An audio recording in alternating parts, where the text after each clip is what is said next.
सशक्तिकरण अब हमें करना होगा, आगे हमें भी बढ़ना होगा। क्रिकेट से भरे रास्तों पे अब हमें नंगे पांव चलना होगा। आप सभी को मेरा नमस्कार। मैं एमएस केसरी पब्लिकेशन की संस्थापिका मुस्कान केसरी आप तमाम श्रोताओं का स्वागत करती हूँ, अभिनंदन करती हूँ। आज हमारे साथ एक ऐसी मातृ शक्ति मौजूद है मंच पर जो कई महिलाओं और युवाओं की प्रेरणा स्रोत है। तो चलिए बिना समय गवाए मैं मंच पे सादर आमंत्रित करती हूँ चेन्नई से डॉक्टर जमुना कृष्णराज जी का। आदरणीय, आपका मंच पे बहुत बहुत स्वागत है। आप अपना संपूर्ण परिचय हमारे श्रोताओं को दें।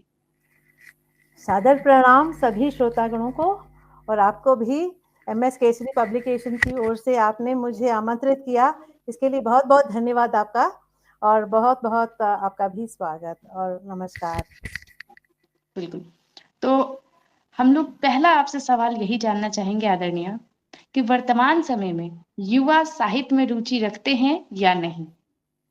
हाँ, युवा, आजकल के युवा पीढ़ी काफी साहित्य में अभिरुचि रखते हैं, और बहुत सारी कविता हमें पढ़ने को मिल रही है जो मीडिया में डालते हैं। हर विषय पर लिखने को आतुर भी हैं, पर उसमें गहनता चाहिए, और बहुत कुछ शिक्षा ग्रहण करने के बाद अगर लिखेंगे तो इसमें निखार आएगी। यही मेरा विचार है।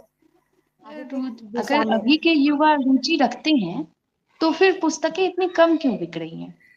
वही, हर कोई लिखना चाहता है, हर कोई पढ़ना नहीं चाहता, और बहुत कुछ अपनी मन के विचारों को प्रकट करने में जो आतुरता है वो पढ़ने में नहीं। समय के अभाव में भी उनको भी हम कुछ नहीं कह सकते, क्योंकि बेचारे बहुत व्यस्त रहते हैं, आजकल भाग दौड़ में बहुत व्यस्त रहते हैं।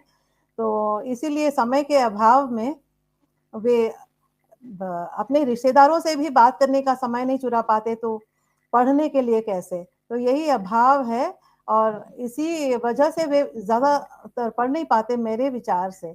तो अगर वे इसके लिए भी समय निकाल लेंगे और पढ़ेंगे तो ज़रूर उनकी लेखनी में निखार आएगी, और बहुत बढ़िया साहित्यकार बन सकते हैं। आदरणीय, अगर इसी तरह से चलता रहा तो समय दर समय पुस्तकें तो और कम बिकना शुरू हो जाएगा, तो फिर एक साहित्यकार को प्रोत्साहन कैसे मिलेगा? साहित्य में अभिरुचि रखने वाले बहुत लोग हैं। जैसे परंपरागत जो अपनी पीढ़ी में जो जितने भी साहित्यकार थे, तो उनकी पीढ़ी में जो आते हैं वो भी आजकल साहित्य में अभिरुचि रखकर फिर वे भी लिखने लगे हैं। तो कुछ लोगों में अपनी लाइब्रेरी है, पुस्तकालय रखे हुए हैं, और वे भी पढ़ते हैं। सो साहित्य को अपना मुख्य विषय लेकर जो पढ़ रहे हैं उनमें तो अवश्य अभिरुचि है, और वे समय चुराकर पढ़ते हैं। तो जितने भी सॉफ्टवेयर में वैसे चले गए उनके पास समय नहीं है, पर जिनमें जो अभिरुचि है साहित्य संगीत, क्योंकि साहित्य संगीत जो जिसमें संस्कृत में कहा गया है ना,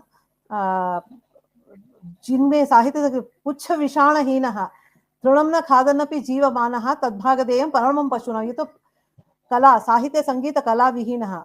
तो जिसमें साहित्य या संगीत या कला में कोई अभिरुचि नहीं है वे तो पशु समान माने गए हैं, जो मतलब तृण नहीं खाते, मतलब घास नहीं खाते, जिनके पूंछ नहीं है, बस इतना ही फर्क है मनुष्य और उसमें। तो हम चाहते हैं कि मनुष्य जब पैदा हो जाता है तो इनके प्रति अभिरुचि अवश्य हो।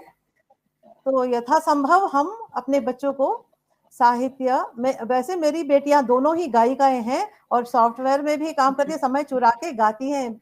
हाँ, तो अपना उनका अपना जो विचार है वो निश्चय ही निखार आता है उसमें, तो बहुत विस्तृत हो जाता है। जब 2-3 बातों में जब आप मन लगाएंगे तो उनका सोचने का तरीका ही बदल जाता है। तो वो बचपन से ही पढ़ाई के साथ साथ संगीत भी सीखे, तो दोनों कुशल संगीतज्ञ हैं, और दोनों एक साथ मिलके गाती थी, अभी पृथक हो गई हैं, दूर दूर बसी हैं, फिर भी नाट्य संगीत के लिए गाती हैं, भरतनाट्यम के लिए गाती हैं, और अपना पेशा भी उन्होंने नहीं छोड़ा है। तो मैं भी लेखन के कार्य में व्यस्त रहती हूँ। तो मैं तो बीएसएनएल में थी और पढ़ती थी अपने, बहुत मुझे साहित्य में अभिरुचि थी और पढ़ने लगी, तो मुझे इसी अभिरुचि ने मुझे पार्ट टाइम मतलब अंशकालिक रूप में एमए हिंदी, एमए अंग्रेजी ये सब करने को प्रेरित किया। अपने कार्यालय में कार्य करते हुए, कार्यरत होते हुए भी। तो फिर उन्होंने मुझे अपने स्टाफ को हिंदी पढ़ाने के लिए प्रोत्साहित किया, मुझे टीचर बनाया अंशकालिक। वो 3:30 से 5 बजे तक हमारे, क्योंकि चेन्नई अहिंदी भाषी क्षेत्र है, तो उनको हिंदी सिखाना पड़ता है। हिंदी एक अनिवार्य रूप का विषय होता है, प्रयोजन मूलक हिंदी, जिसमें उन्हें हिंदी भी सीखना जरूरी है, जिसके लिए उनको प्रोत्साहन भी मिलता है, प्रोत्साहन रकम भी मिलता है, इंक्रीमेंट भी मिलता है। तो इसके लिए मुझे उन्होंने नियमित किया कि आप इनको पढ़ाइए। तो मैं जब टीचर बनी, अपने कार्य के साथ साथ मैं उनको सिखाती थी भी। और मेरे पतिदेव वो भी बीएसएनएल से ही रिटायर हुए हैं, तो वे भी मेरे छात्र रह चुके हैं। तो सब लोग प्रयोजन मूलक हिंदी हम सिखाते थे, और मैं ज्यादातर टीचर ही मुझे बुलाते थे। फिर तभी भी काफी मुझे विरोध सहना पड़ा। अपने दफ्तर में भी जो भी छात्र आते थे, उनको तो राशि मिलनी चाहिए, प्रोत्साहन रकम तो मिलनी चाहिए, पर वो पढ़ना नहीं चाहते थे। तो वो हर सत्र में 6 महीने का एक सत्र होता था, तो बहुत बहस करते थे हम पर, हिंदी क्यों। तो मैं उनको समझाती थी कि ऐसे नहीं है कि हिंदी बिल्कुल नई भाषा नहीं, वो भी भारतीय भाषा है। तो सभी भारतीय भाषाओं में कुछ समानता तो जरूर होंगी, समानताएं। तो मैं उनको समानताएं बताती थी कि आपकी अलग भाषा है, तो संस्कृत मूल है ना, तो सारी भाषाओं की जननी है, तो कहीं ना कहीं आप इसमें समानता पाएंगे। तो मैं पूछती थी कि आप किताब को क्या कहते हैं, वो बोलते पुस्तक, पुस्तकम।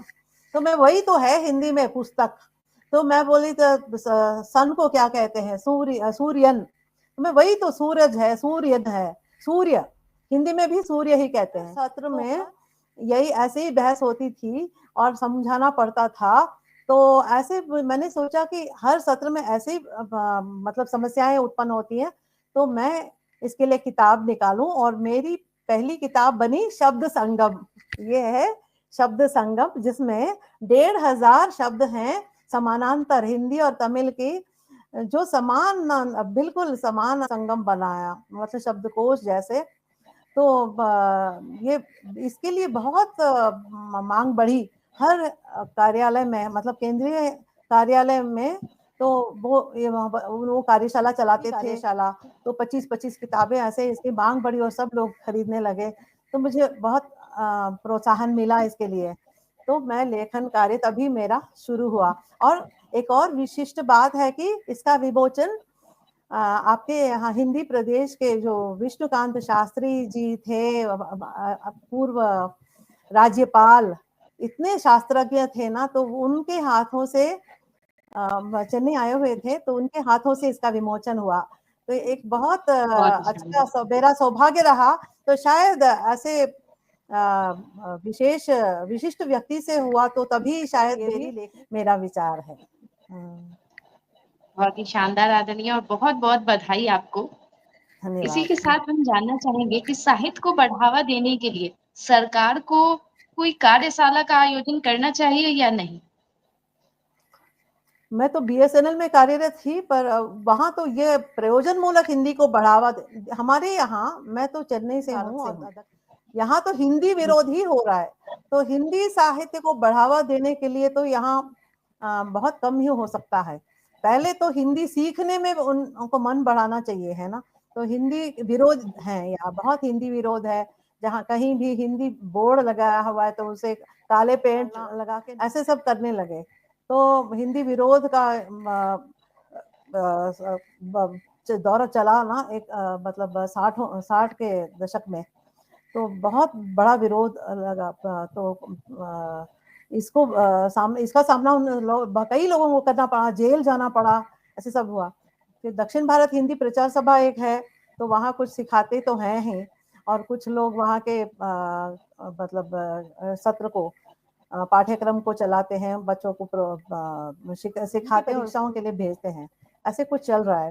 तो साहित्य के वही है कि मैं साहित्य से जुड़ी हूँ, साहित्य अनुवाद भी करती हूँ, हिंदी उपन्यास वैसे कुछ लिखती हूँ। तो हमारे यहाँ पढ़ने वाला कोई नहीं, मेरे तो लक्ष्य पाठक आप लोग ही हैं, उत्तर भारत के जो हिंदी बोलते हैं। तो मैं तो हिंदी तर प्रदेश में रहती हूँ, हिंदी भाषी भी कह सकते हैं, पर मेरा लगाव उसमें है। तो मैंने हिंदी और अंग्रेजी दोनों में स्नातकोत्तर किया हुआ है, और मेरा शोध का विषय हिंदी और तमिल, तमिल की लेखिकाओं मनु भंडारी और तमिल की शिवशंकरी। तो इन दोनों मशहूर लेखिकाओं की कहानियों में चित्रित सामाजिक समस्याएं, उनका तुलनात्मक अध्ययन, यही मेरा शोध का विषय रहा। तो ऐसे तुलनात्मक अध्ययन करते करते दोनों ने मुझे काफी प्रोत्साहित किया। हमारे शिवशंकरी जी ने भी अपनी किताबें दी जब मुझे नहीं मिल रही थी, और मनु भंडारी जी के यहाँ भी मैं चली गई थी दिल्ली, काफी प्रोत्साहित किया।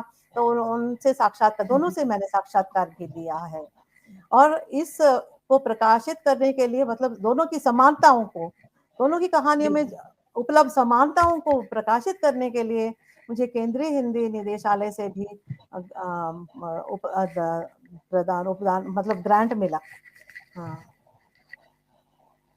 तो जमुना जी, अब आपके अनुभव को हम लोग जानना चाहेंगे। किस तरह से आपने साहित्य की पहली ऐसी कौन सी रचना लिखी और किनके सामने आपने इसकी प्रस्तुति दी? हाँ, ये मैंने जो कहा आपको कि मैं तो बिल्कुल लेखन क्षेत्र में नहीं थी, मैं तो सिर्फ अपने विभाग के मतलब कर्मचारियों को हिंदी पढ़ा रही थी, जैसे मुझे उन्होंने नियमित किया था। फिर उसके बाद ये मेरी पहली किताब तो यही थी, मैं तो कहीं लिख के रख लेती थी कि इन शब्दों के लिए समान शब्द हिंदी में भी हैं, ऐसे ऐसे करके। तो मेरी बेटी ने कहा, आप हर पेज में यही तो लिख रही हैं, आप क्यों नहीं इसका एक किताब बना देती? तो तभी शब्द संगम मेरा बना। फिर एक मुंह मेहता, एक यहाँ के मशहूर कवि हैं जो सिनेमा के लिए भी लिखते हैं गाने वो सब, और उनको साहित्य अकादमी का मिला ना, उनकी रचना है, उनकी कृति है कन्नीर पूक्कल। तो वो आए मेरे बारे में उनको जानकारी मिली, और अपनी किताबें लेके मेरे घर ही आ गए, पता पूछ के। इतने मशहूर कवि जब मेरे घर आए, मैं तो क्या ऐसे इतने हमारे घर ढूंढ के ले आए हैं। तो उन्होंने खुद अपना परिचय दिया और बोले कि मैं चाहता हूँ कि इसका हिंदी अनुवाद हो। मेरा साहित्यिक मतलब अकादमी का पुरस्कार मिला है कन्नीर पूक्कल, और उसके ना 30 से अधिक संस्करण निकल चुके हैं, इतना डिमांड, इसकी मांग है उसके। हाँ, तो आप इसका हिंदी में अनुवाद कीजिए। एक और किताब थी, 2 किताबें उन्होंने सौंपी थी, तो वो था मनीदने टेढ़ी। तो मानव की खोज में और अश्रु पुष्प करके मैंने उनका अनुवाद हिंदी में किया हुआ है। तो मुझे ना यहाँ के, हाँ, तो यहाँ एक संस्था है तमिल डेवलपमेंट डिपार्टमेंट, तो ये तो गवर्नमेंट का ही है, राज्य सरकार का ही है। तो वहां से मुझे ग्रांट भी मिला। तो हाँ, तो ग्रांट भी मिला इसे प्रकाशित करने। तो बढ़िया रहा, और मैंने उसे प्रकाशित भी किया। उन्होंने 1000 रुपए के लिए अपनी किताबें खरीदी, और जब वो विदेश में किसी तमिल कॉन्फ्रेंस के लिए जा रहे थे, मुंह में था लेखक खुद, उन्होंने मेरी किताबें ली और वहां जाके उन्होंने वितरित भी किया उस सम्मेलन में, तमिल कॉन्फ्रेंस में, विदेश में जाके। तो काफी प्रोत्साहित किया, और सरकार ने भी अपना ग्रांट देकर मुझे प्रोत्साहित किया है। तो ऐसे लिखती गई, और एक बार क्या हुआ कि मुझे संगोष्ठी में भाग लेना पड़ा, वो तो स्वतंत्रता सेनानियों पर था। तो मैं स्वतंत्रता सेनानियों पर जब लोग पेपर पढ़ रहे थे, तो मैंने यहाँ के स्थानीय एक वांची नादन, तो एक बहुत बड़ा शहीद, तो उस पर मतलब स्वतंत्रता संग्राम के समय यहाँ भी कई ने अपने प्राण गंवाए। तो ये वांचीनाथन ना, ये बहुत छोटा सा युवक था।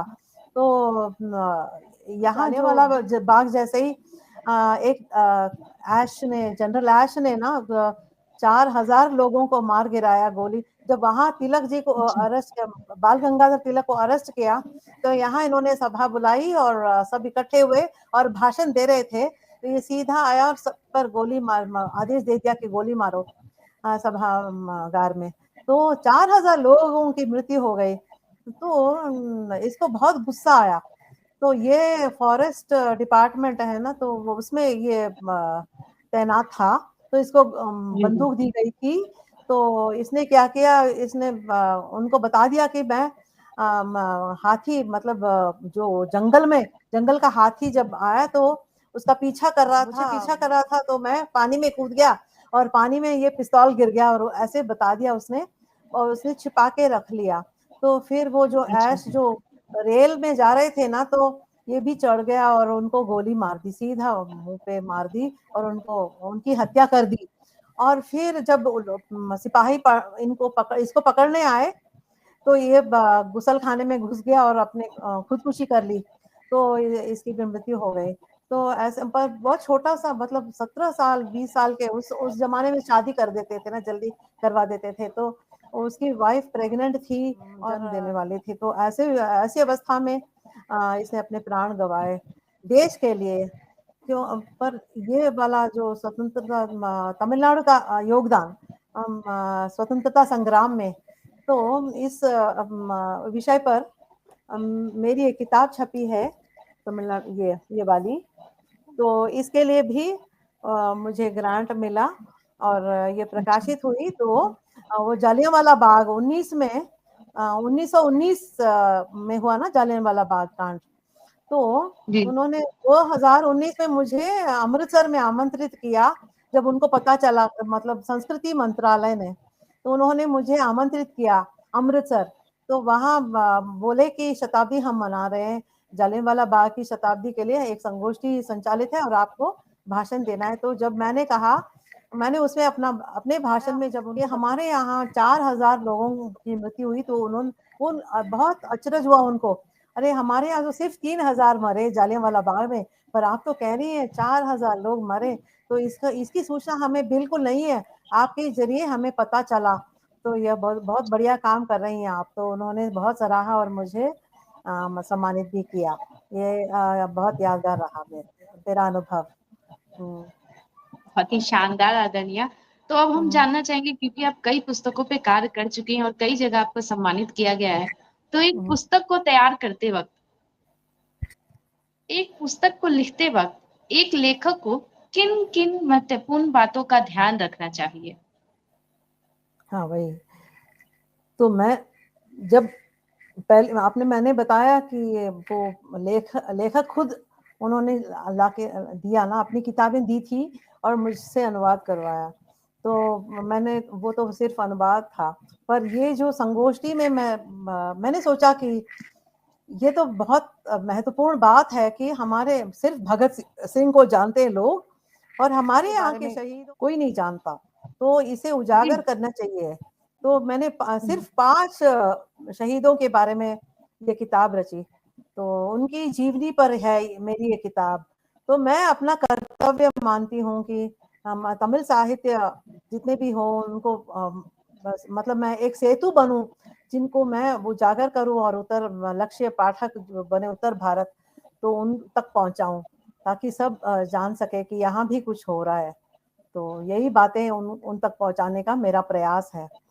तो ऐसे ही ये तमिलनाडु के स्वतंत्रता सेनानी मेरी बनी। तो एक और बात है कि ये तमिलनाडु के शैव संत, ये मेरी एक और किताब है। तो अच्छा ये भी बहुत ही रोचक है। इसमें कोई मतलब जाति का भेदभाव नहीं है। वो जंगली भील जाति से लेकर ब्राह्मण जाति और उच्च उच्च कुल के जाति वाले भी इसमें शैव संत बने हैं, जिन्होंने अपनी आत्मीय भक्ति से बहुत नाम कमाया, मतलब प्रसिद्ध हुए, भगवान का दर्शन भी कर पाए। तो ऐसे मतलब 63 नायनमार हैं, नायनमार कहते हैं उनको। तो इनका जुलूस पहले निकलता है। 63 नायनमार हैं, तो इनका जुलूस पहले, फिर भगवान का मतलब शोभा यात्रा निकलती है मंदिरों में, शिव मतलब शिवरात्रि हो, कोई भी शिव की पूजा पाठ हो, वैसे तभी क्या करते हैं, पहले ये अपना 63 नारायण मार्ग इनका जुलूस मतलब शोभा यात्रा निकलती है, फिर उसके बाद भगवान को ले जाते हैं शोभा यात्रा पर, उनके पीछे-पीछे, क्योंकि भक्त पहले जाते हैं, फिर भगवान चलते हैं वैसे। तो इनको प्राथमिकता दी जाती है। तो मैंने सोचा लिखना चाहिए, तो ये भी मेरी एक किताब है, तो तमिलनाडु के शैव संत। तो बहुत ही शानदार आदरणीय। हाँ, तो मैं चाहती हूँ कि ये सब आप लोग भी पढ़ें। और मैंने जो बताया कि मनु भंडारी और शिव शंकरी की कहानियों का मेरा शोध था, तो तुलनात्मक अध्ययन का, पर इसमें सिर्फ समानताएं दोनों लेखिकाएं हैं। तो ये तो चल बसी हैं, ये अभी तक जीवित हैं, हमारी शिव शंकरी। मनु भंडारी हाल में गुजर गए, बट जब तक थी तो आदरणीय, बहुत सारे अनुभव आपने हमारे श्रोताओं के साथ साझा किया है और श्रोता भी आपको बहुत ही गंभीरता से सुन रहे हैं। तो आप हमारे श्रोताओं के लिए क्या कहना चाहेंगी? मैं आपके श्रोताओं के लिए यही कहना चाहूंगी कि सभी यही कहेंगे कि समय का अभाव है, पर अगर मन में रुचि हो और अगर आप इस दिशा में आगे बढ़ना चाहें, तो आप इसके लिए आपको समय चुराना पड़ेगा, और जहाँ चाह है वहाँ राह है। तो आप इसी दिशा में बढ़ेंगे तो आपको बहुत ही अच्छा लगेगा, और मन मुटाव कभी नहीं होगा, मन हताश कभी नहीं होगा। तो जब भी गायन या साहित्य, मैंने पहले ही कहा था, साहित्य संगीत कला विहीनः साक्षात् पशुपुच्छ विषाणहीनः तृणं न खादन्नपि जीवमानः तद्भागधेयं परमं पशूनां। तो हम तो जंतु नहीं हैं, हम तो कोई पशु नहीं हैं, हम तो मनुष्य हैं जिनको दिमाग दिया हुआ है, जिनको हम हंसी नव रस है ना, तो इसका अनुभव हमें करना ही है। नव रस मन में होता है, कभी खुशी कभी गम होता है ना, कभी सुख कभी दुख। तो ये सब अगर पढ़ेंगे तो किसने कैसे झेला था, कि कैसे वो लोग इसका सामना करके आगे बढ़े, ये सब हमें प्रेरित करता है। अगर हम पढ़ेंगे तो हमें काफी जानकारी मिलेगी कि हम इसका सामना कैसे कर सकेंगे, ये सीख भी होगी। तो यह एक कोश है, मतलब ज्ञान भंडार है, इसे कहते हैं। तो ज्ञान भंडार का मतलब पैसे ही सिर्फ भंडार नहीं है, सिर्फ पैसे नहीं है आपके लिए कोश, तो ज्ञान भी एक भंडार है। तो इससे भी आप बहुत धनी हो सकते हैं। तो आप सिर्फ पैसे, आप सोचिए कि बुद्धि से भी आप धनी हो सकते हैं, सिर्फ पैसे कोई चुरा नहीं सकता। ना चौरहार्यम ना भार कार्यम, ये भार भी नहीं है, जहां आप उसे वैसे भी नहीं है ना। तो अगर आपके पास बहुत सारे धन है तो उसे उठा के ले जाना, ये तो बुद्धि में ही आपको सब कुछ भरा पड़ा है। अब स्वदेश पूज्यते राजा विद्वान सर्वत्र पूज्यते। आप अगर पढ़े लिखे हो तो आपको आपका सम्मान हर जगह हो जाएगा। आज हाल में हम लंदन गए थे, वहाँ एक तेजेंद्र शर्मा वो हैं वहाँ के लंदन के साहित्यकार, जो पूर्वाई एक पत्रिका चलाते हैं, उनको मेरे बहुत ही शानदार आदरणीय। और आप तमाम श्रोता भी समझ चुके हैं, मैंने आपको पहले ही बताया था कि ये आज के समय में कई महिलाओं और युवाओं की प्रेरणा स्रोत है। तो बहुत ही खास बातचीत आज हुई डॉक्टर जमुना कृष्णदास जी से, जिन्होंने अपने अनुभव के साथ साथ कई ऐसे महत्वपूर्ण बिंदुओं पे चर्चा किया है हमने, जो साहित्य को लेकर आगे आने वाले भविष्य में बहुत कुछ परिवर्तन करेगा। तो चलिए इन्हीं बातों के साथ आज का इंटरव्यू का सत्र मैं इधर ही समाप्त करती हूँ। फिर मैं मिलूंगी अगले सत्र में एक नई प्रेरणा स्रोत के साथ। इस वीडियो को खूब ज्यादा शेयर करें, जन जन तक इस वीडियो को पहुंचाएं। आप सभी का बहुत बहुत धन्यवाद। मुस्कान जी, बहुत आभार आपका, बहुत आपने मुझे आमंत्रित किया, मुझे बड़ी खुशी हुई। और आपके श्रोतागणों से भी मैं अपना धन्यवाद समर्पित करती हूँ। उन्होंने